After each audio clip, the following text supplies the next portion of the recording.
Eluru MP పుట్ట మహేష్ యాదవ్పై ప్రముఖ TV channel చేసిన ఆరోపణలపై ఘాటుగా స్పందించిన టీ నరసాపురం మండలం మల్లుకుంట గ్రామ టీడీపీ యువ సీనియర్ నాయకుడు పిల్లిపోయిన మహేష్ యాదవ్. ఈ సందర్భంగా ఆయన మీడియాతో మాట్లాడుతూ ఎంపీ పేరుపై ఎవరూ అక్రమాలకు పాల్పడటం లేదని, నిజాలు తెలుసుకోకుండా ఆరోపణలు చేయడం తగదని ఆయన ఆగ్రహం వ్యక్తం చేశారు. ఏలూరు పార్లమెంటు నియోజకవర్గ అభివృద్ధి పనుల్లో అన్ని నియోజకవర్గాల ఎమ్మెల్యేలతో సమన్వయంతో కూటమి నాయకులను కలుపుకుంటూ ముందుకు సాగుతున్న ఏకైక ఎంపీ పుట్ట మహేష్ యాదవ్ అని అన్నారు.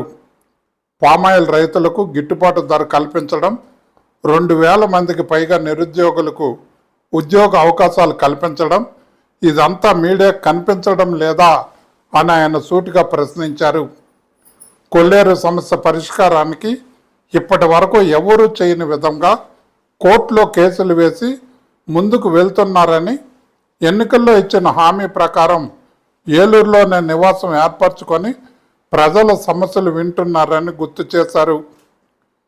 బీసీ వర్గానికి చెందిన ఎంపీని చులకనగా చూడటం సహించబోమని హెచ్చరించిన ఆయన ఇకపై సోషల్ మీడియాపై కానీ ఎలక్ట్రానిక్ మీడియాలో కానీ అసత్య ఆరోపణలు చేస్తే కఠినంగా ఎదుర్కొంటామని స్పష్టం చేశారు. పోలవరం కాన్స్టిట్యున్సీ మల్లుకుంట నా పేరు మహేష్ యాదవ్ అండి. గత రోజుల్లో ఒక వారం 10 రోజుల నుంచి కొన్ని ఛానల్లో ఎంపీ గారి గురించి పుష్పరజాలు జరుగుతుంది. ఏమనంటే ఎందుకురా బాబు ఈయన్ని గెలిపించాం అనే విషయం మీద కొంతమంది క్యారెక్టర్ ఎన్టీవీకి ఛానల్కి యూట్యూబ్లో ఫేస్బుక్లో రికమెండేషన్ చేస్తున్నారు. ఎంపీ గారు గెలవడం వల్ల మీకు వచ్చిన నష్టం ఏంటి? పామాయిల్ రైతులు గిట్టుబాటు రావడం వల్ల మీకు వచ్చిన నష్టమా? టొబాటో రైతుల గురించి పార్లమెంట్లో గెలవడం మీకు వచ్చిన నష్టమా? హైవే గురించి, రోడ్ల గురించి మీకు వచ్చిన నష్టమా? జడ్పీడీ హై స్కూళ్ళకి పరికరాలు పంచడం మీకు వచ్చిన నష్టమా?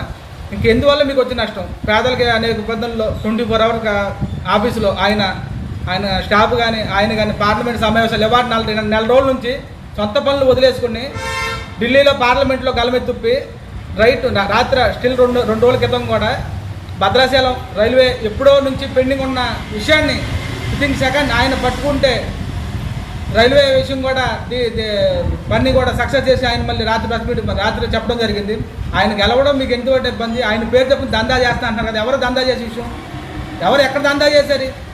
దాన్ని వచ్చి ఒకసారి దాన్ని కరెక్ట్ చేయమని చెప్పండి, చర్చ కూర్చోమని చెప్పండి. ఎటువంటి సమావేశాలు ఒక్కొక్క తమాషా చెప్తున్న ఛానల్, న్యూస్ ఛానల్ కూడా ఏది పడితే అది రాసి, ఎవరు పడితే అది రాసి ఒక్కసారి వచ్చి చర్చ కూర్చోండి. ఎవరి మీద మీరు కొత్త వెళ్తారు? ఎంపీ గారు మీకు ఏం చెప్పారు? ఒకసారి ఎంపీ గారి మీద ఈ జరిగిన 2 సంవత్సరాల్లో ఎంపీ గారు ఎటువంటి పని చేశాడు, ఎటువంటి ఉత్పత్తి చేశాడంటే ఎవరు ఏం చెప్తే మీరు నమ్మి ఛానల్ వేయడమేనా? ఒకసారి ఎంక్వైరీ చేస్తారండి, చర్చ కూర్చోండి. మీరు ఎన్టీవీ ఛానల్ చెప్తున్నారు ఈరోజు మీకు ఏది పడితే అది వేసి ఎమ్మెల్యేల మీద కానీ ఎంపీల గారి మీద మీకు నెక్స్ట్ ఏంటో ఏ అన్యాయం చేశారు మీరు చెప్తున్నారండి. ఏం చేసింది తప్పేంటి వాళ్ళు? పేద పిల్లలకు కానీ, పోలవరం కాన్స్టిట్యున్సీకి కానీ, నిర్వాసితులకు కానీ, పోలవరం ప్రాజెక్టులకు కానీ ఎంపీ గారు ఎక్కడ స్పందించలేదు. ఏ దౌర్జన్యం చేశాడు? ఆయనకన్నా ఆస్తులు లేక, అంతస్తులు లేక ఆయన ఎక్కడో కడపలో నుంచి ఇక్కడికి వచ్చి ఏలూరు జిల్లాని ఏదో చేయాలనే ప్రతి ఒక్క విషయం కూడా, ప్రతి ఒక్క డేట్ టు డేట్ కూడా ఆయన అబ్జర్వేకి వెళ్తుంది. ఆయన ఏం ఒక్కటి చేస్తలేదు. మీరు ఏది పడుతుంది ఎలా పడుతుంది చెల్లిద్ది అనుకుంటున్నారా? మీరేం చెంది అనుకుంటున్నారు? ఎంపీ గారి మీద ఇంకొకసారి గట్ట ఇటువంటి విషయాలు చేసి మీకు దమ్ము ధైర్యం ఉంటే ఎంపీ గారు ఇలా ఇల్లీగల్ చేస్తున్నారని మీరు ఎవరైతే మీ కంపెనీ మీరు ఛానల్ వేసారో మీరు దాన్ని వచ్చి నిరూపించండి. మేము చర్చకి రెడీ. ప్లేస్ మీరు చెప్పినా సరే, మమ్మల్ని చెప్పమన్నా సరే. ఏది పడితే వాగి వాళ్ళు న్యూస్ ఛానల్ ఉన్నాయని ఏది మాట్లాడితే మాట సరిపోద్ది అనుకుంటున్నారా? లేదా ఎంపీ గారిని ఆస్తులు సంపాదించుకుంది అనుకున్నారు? ఎక్కడైనా చూపించండి. ఎంపీ గారు ఫ్రాడ్ చేశారు, ఎంపీ గారు ఇది చేశారు, ఎంపీ గారు మనుషులు ఇది చేశారు, లేదా ఎంపీ గారి మనుషులు ఇంత దందా చేస్తున్నారు, మట్టిలో కానీ, మైనింగ్లో కానీ, లేదా రుబాబు కానీ, రౌడీజం కానీ, లేదా ఎంపీ గారు గ్రూప్ రాజకీయాలు చేస్తున్నారు. ఎవరు వెళ్ళినా ఆఫీస్కి, ఎవరు వెళ్ళినా చిన్న కానీ పెద్దగా ఎవరు వెళ్ళినా కానీ సమన్వయంగా సమాధానం చెప్తాడు ఆయన. ఇటువంటి వ్యక్తిన మీరు గుర్తించలేదు. గతంలో ఎంపీ ఏం చేశాడు? సొంత ఊరికి రోడ్డు కూడా బొచ్చుకెళ్ళిపోయాడు. ఎవరు వెళ్ళి చూడండి, అదే ఊళ్ళో రోడ్డు పోసి చూపించాం మేము. సొంత ఊర్లో కూడా గన్నవరంలో కనపడ్డవాడు, పార్లమెంట్లో కనపడ్డాడు, అంతే ఎంపీ చేసే పని. ఇవాళ చిన్న కానీ పెద్ద కానీ ఎవరికైనా పెళ్లి కానుకలు, ఆ చిన్న లేదు పెద్ద లేదు, ఎవరికైనా పెళ్లి కానుకలు ఇంటికి పంపిస్తున్నాడు. ఆయన లేకపోయినా స్టాఫ్ అయినా కానీ వెలుపల ఒకవేళ ఆయన పార్లమెంట్లో అయితే ఉంటే గట్ట ఆయన వచ్చి స్వయంగా కలుస్తున్నాడు. ఇటువంటి ఎంపీ మీద మీరు గుర్తించలేదు. ఏం మాట్లాడుతున్నారు? పోలవరం నిర్వాసితులు ముందు వర్షం కాలంలో కూడా పార్లమెంట్లో ఆపుకొని 4 రోజులు ఇక్కడ పర్యటించాడు. పట్టు దిగపోతే అక్కడ ప్రజలు అండగా నిలిచాడు. పెగడవరంలో వాటర్ లైన్ కానీ కరెంట్ స్తంభాలు కానీ ప్రగడవరం 10 పంచాయతీలో ప్రెసిడెంట్ ఏ విధంగా పనిచేస్తాడు అదే విధంగా 10 పంచాయతీ 10 మండలం 10 కాన్స్టిట్యున్సీలో కూడా ఆయన పనిచేస్తున్నాడు. ఎటువంటి వ్యక్తుల మీద మీరు గుర్తించలేదు చెప్తున్నా నేను. మీరు చర్చకి సిద్ధరండి. మీరు ఎమ్మెల్యేలకి ఎమ్మెల్యే గారికి వీళ్ళకి కూడా గ్రూప్ రాజకీయాలు చేయాలని అనేక కొంతమంది వ్యక్తులు కూడా కుట్ర పడుతున్నారు. ఎందుకు ఎమ్మెల్యే గారికి ఈయన గ్రూప్ ఎందుకు చేయాలి? ఎందుకు ఈయన డిబేట్ అవ్వాలి? ఇవాళ ఏడు కాన్స్టిట్యున్సీ ఎమ్మెల్యేలు కూడా ఈయనతో సమన్వయంగానే ఉన్నారు. ఎక్కడా కూడా ఈయనకి వ్యతిరేకం లేదు, వాళ్ళకి వ్యతిరేకం లేదు. ఇద్దరు వాళ్ళ 7 కాన్స్టిట్యున్సీ ఎమ్మెల్యేలు కానీ మంత్రులు కానీ ఎమ్మెల్యే ఎవరైనా కానీ అనుకునే పని ముందుకెళ్తుంది. ఏ ఒక్కటైనా కానీ సీసీ రోడ్లు కానీ డ్రైన్లు కానీ ఒకసారి చూద్దాం రండి ఆయన చేతి మెరకలు చెప్తారు. ఈ రోజు కూడా టొమాటో రైతులు కానీ పొగాకు రైతులు కానీ పామాల రైతులు కానీ కోకో రైతులకు కానీ ఈయన దృష్టికి వెళ్తే ఏ ఒక్కటైనా తప్పనిసరిగా జరిగింది. నూజివీడులో జరిగిన యాక్సిడెంట్ కూడా దాని విషయంలో కూడా ఆయన తీసుకుంటారు. ప్రతి ఒక్కరు కూడా అది కూడా ప్రతి గ్రామంలో కూడా ఈయన మీద మీరు చిన్న ఏది పడితే అది మీరు ఛానల్ వేసి మీ ఇష్టం వచ్చినట్టు రాస్తే బాగా జరగదు. ఇదే చెప్తూ మళ్ళీ ఆయన చేతి అభివృద్ధి పనులు వారసలేక మీరు పనిచేస్తున్నారా? లేకపోతే గత ఎంపీ ఎమ్మెల్యే అరాచకాలు చేసి దౌర్జన్యాలు చేసుకుని లేకపోతే రౌడీజం చేసి గ్రూప్ రాజకీయాలు చేసుకుని ఎక్కడికి వెళ్తే ఏ మండలంకి వెళ్తే ఆ మండలం ఇది ఎంపీ గారి వర్గం లేకపోతే ఇది ఎమ్మెల్యే గారి వర్గం అటువంటి వర్గాలు లేవని మీరు సహాయించలేకపోతున్నారా? ఎందుకని మీరు ఈ విధంగా ఆయన మీద బురజాలనుకుంటున్నారు?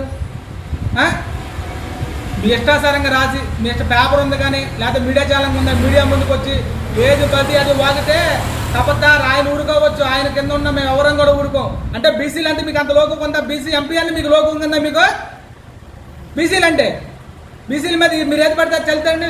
బీసీలు అంటే నోర్లేరు అనుకుంటున్నారా? 80% బీసీ ఓటింగు.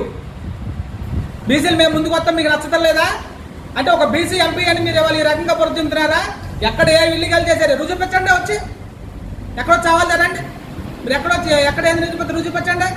ఏది పడితే అది వాగి చలామణి అయిపోయిందిలే అనుకున్న సంవత్సరం కాలంలో ఎంపీ మీద ఏం మచ్చలేదు. ఇతనేంటి ఎదగలేదు వెళ్ళిపోతున్నాడు. కొల్లేరు విషయంలో కూడా కోర్టులో పిటిషన్ వేసాడు. ప్రతి విషయాన్ని ఇతనేంటి ఎంత సీరియస్గా తీసుకున్నాడని వార్తలైపోతున్నారా? లేకపోతే మీరు ఏం చేయదలుచుకున్నారు? ఎలాంటి ఏ మండలానికి కానీ ఎక్కడికైనా కానీ ఎంపీ గారు ఇలాగ దౌర్జన్యం చేస్తున్నాడు లేకపోతే ఇలాగ దందా చేస్తున్నాడు ఎంపీ గారు మనుషులు లేకపోతే ఇల్లీగల్ చేస్తున్నారు మైనింగ్ దోలుతున్నారు ఇసుక దోలుతున్నారు మట్టి దోలుతున్నారు లేకపోతే జాబ్లో డబ్బులు తీసుకుని ఎక్కడ నిలిపించండి ఎంపీ గారు మనుషులు ఎక్కడ చేస్తున్నారు అని ఛానల్ ఉన్నాయి కానీ ఎవడు పడతారు 4-3 వేలు ఇస్తే మీరు ఇష్టమని రాసేస్తారా? ప్రతిపక్ష పార్టీ ఏం చేస్తాను గత ఎంపీ చేసి ఎందుకు చూపించలేకపోయారు? వాళ్ళు బీసీ నాయకుడైనా మా బీసీలో మీరు మీ ఇష్టం రాస్తారా? బీసీలో కాదో అని ఇంతలా ఎదిగిపోతున్నాడు ఎక్కడి నుంచో వచ్చని కష్టపడి చూపించండి.